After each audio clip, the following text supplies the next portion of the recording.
Hey everyone, Jeff here. It's been a while since I've had a chance to do a vinyl update, but I've just been really busy, haven't been buying too many records, haven't really been listening to any records, but I definitely want to keep being involved with the VC. So I'm going to post a quick vinyl update today. I stopped at a flea market earlier today and found a couple things. Nothing too great, but then I also have a couple interesting records that I've picked up over the past month or so, just to show. Hopefully everyone enjoys this video, and yeah, I'm going to try to do some catching up with the videos that people have been posting. There's so many videos going on, but hello to everyone that watches my videos, and hope you're all doing well. So anyway, a couple records I found at the flea market today. There was a guy who was selling them. There was only one vendor there with records. It really wasn't packed, you know, it's cold and everything, but anyway, Kids Are Alright by The Who. Paid $1 for this. All of the records that he was selling were $1, and this isn't, you know, not a bad price at all for this. Anything to add to the Who collection is pretty cool, so pick that up. Dos by Malo. I'm not a huge fan of this band, but if I'm in the mood for that sort of Latin sounding stuff, this is probably an album that I'll put on. So very cool to get that. Another one is Sea Train. Don't know very much about this, but $1, so I picked that up. Tom Thumb the Dreamer by Michael Dinner. This is on the Fantasy label, and I don't know, I just like that label, so I figured I'd pick this up. I did needle drop this real quick while I was cleaning it up, and it doesn't sound bad. It, you know, it might be a little bit too poppy, straightforward for me, but anyway, cool to pick that up. And couple more here. Youngbloods. I don't really know much about this, but again, it was $1. It looked kind of interesting. And the other one is Face Dances by The Who.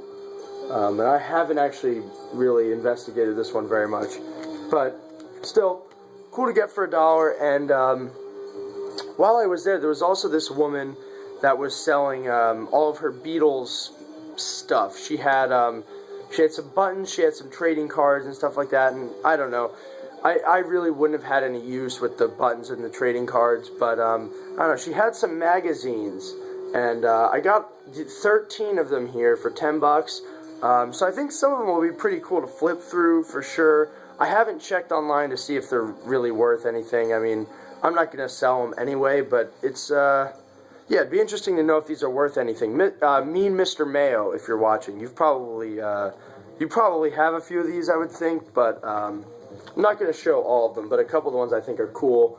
The Life magazine with the Beatles from 1964. Beatles Around the World. A couple other ones here. I don't want to spend too much time on these. Beatles Complete Story. This one's kind of funny.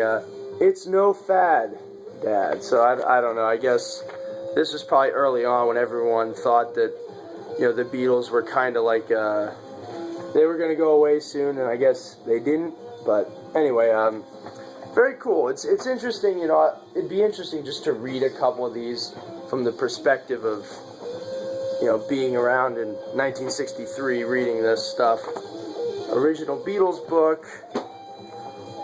So, yeah, I mean, if anything else, these are just cool little pieces of history to have. And, yeah, so just wanted to show those real quick. Now, there's a couple other records that I've acquired over the last month or so that I haven't had a chance to show, but I'll show those now. One of them is Illuminations by Alice Coltrane and Carlos Santana. This is really cool. The first side sounded a lot more symphonic, I guess. This side sounds a lot more fusion oriented, but very cool stuff. And another record I've picked up recently is, oh, how do you pronounce this? Infestissimum, I guess is how you say it, by Ghost.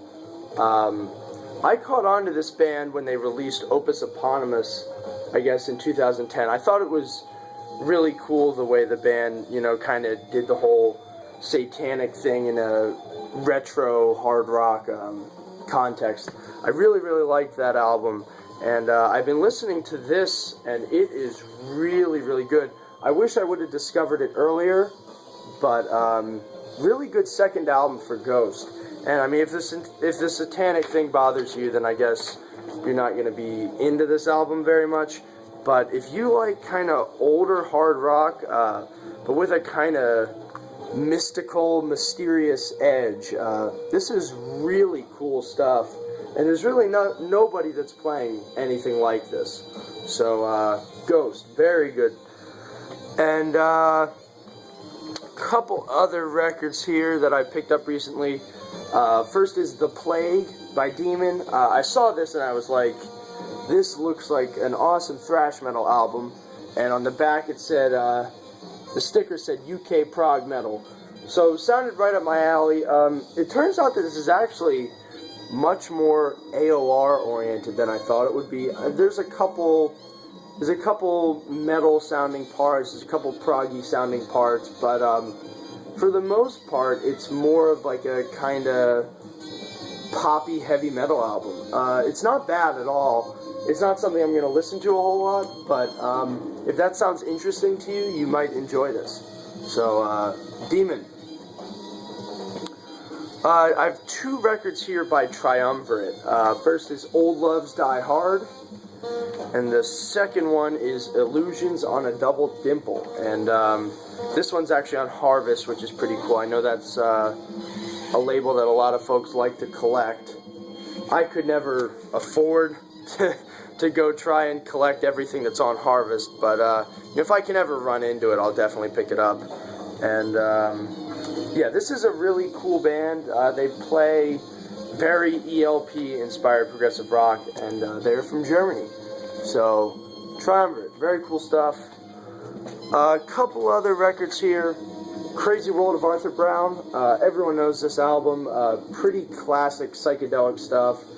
And, yeah, it's good. I mean, it's, I guess this came out in 67 or 68.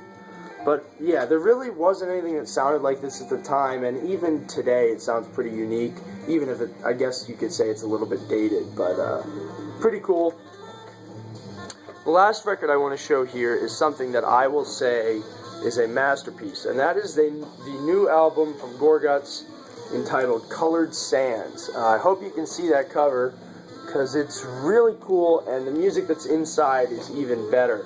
I had a chance to meet Luc Lemay and talk to him a little bit. I guess it would have been in 2011 I got to talk to him. So before this album came out, I saw Gorguts live, and I got to speak with him a little bit. And really nice guys, but in addition to that, this new album is unbelievably good. It takes the very jarring and dissonant style of death metal that they did on Obscura and pushes it in a more melodic, atmospheric, and maybe even more focused direction, and it's just unbelievably good. And if you're into death metal that isn't content with just staying in one place and being just focusing on brutality, this is something that you absolutely need to hear, because yeah, it's really groundbreaking, actually. So, yeah, I mean, I know that most people that are into death metal have heard the new Gorguts album, but if you haven't, this is amazing. And, yeah, that's all I have to show for today. Hopefully you enjoyed watching this video. I'll be trying to get more videos out to everyone, but just with the amount of busyness that I've been encountering lately, haven't had much of a chance to. But I'll see you all next video, and take care, everyone. Bye.